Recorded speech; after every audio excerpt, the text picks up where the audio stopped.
Hello, we're on the postures for week 10 of Beginners Yoga Basics, and there's actually 4 postures we're going to look at in this week's session. They're all quite big postures, so let's get started on the first one, which is Natarajasana. That means dancer pose, and it's quite a challenging balance.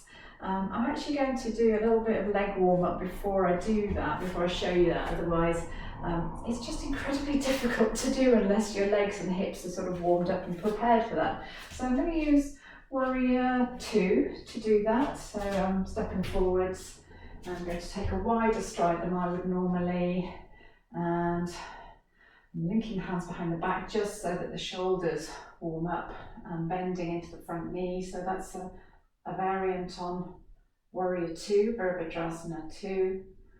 And I'm going to do the same thing to the opposite side. So step forwards, let's have a wider stride. Take the arms back, bring the front knee forwards. And then step back. And now I feel vaguely prepared to work with Natarajasana, which is dancer pose.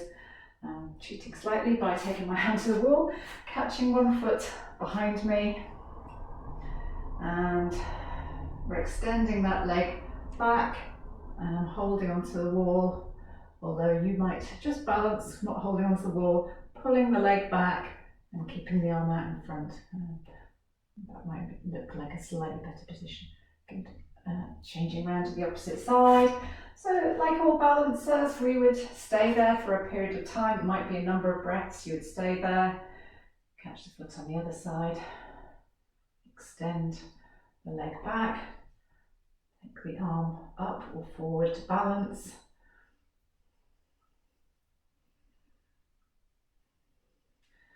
Okay, so just one thing to say about this pose, quite a challenging balance, and what I'd suggest is you don't lean too far forwards and do a leg up in the air thing like that. That defeats some of the purpose of what we're trying to do, which is a back bend and lengthen through the front of the body.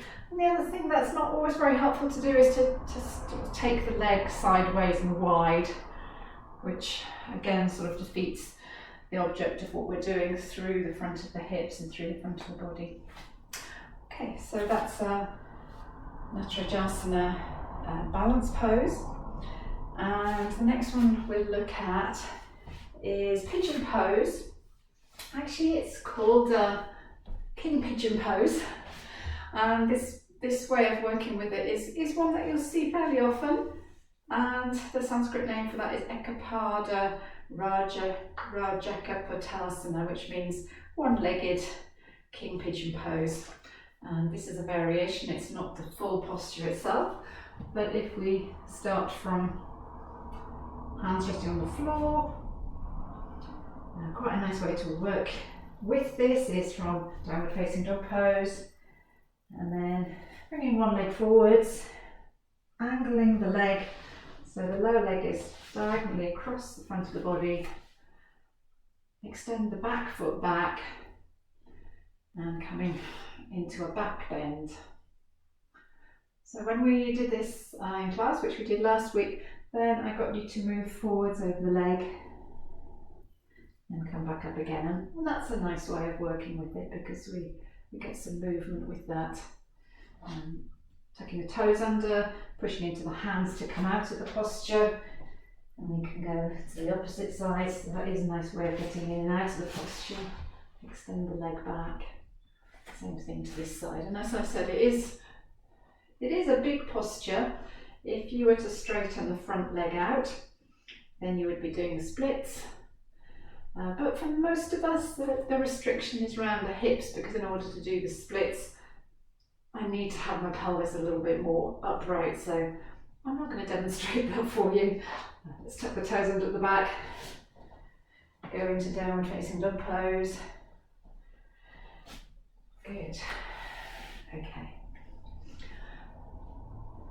Third posture in our list for this week, week 10, is Cobra Pose, and we've already used some Cobra Pose we had the hands underneath the shoulders, so we did that. This is a more challenging version. We're sweeping the arms round as we go into the posture, lifting the upper part of the body off the floor. So if you remember when we did Cobra Pose before, we had arms underneath the shoulders or back towards the ribs, and we lifted up.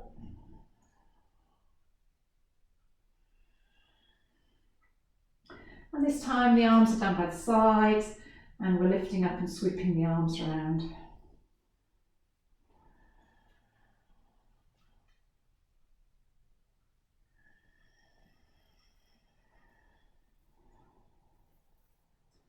Or you can sweep the arms round and have the hands separated.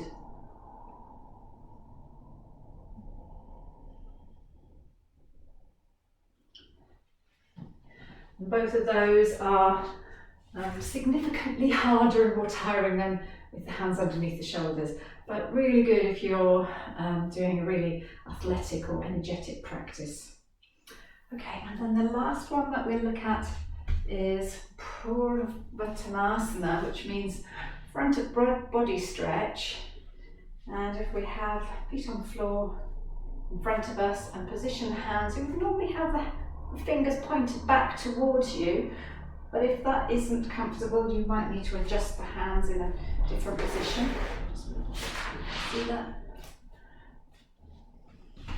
We'll start with the legs out. So different positions, we have the knees bent. And we're taking a breath in, take the feet to the floor, take the hips upwards and lengthen up through the front of the body.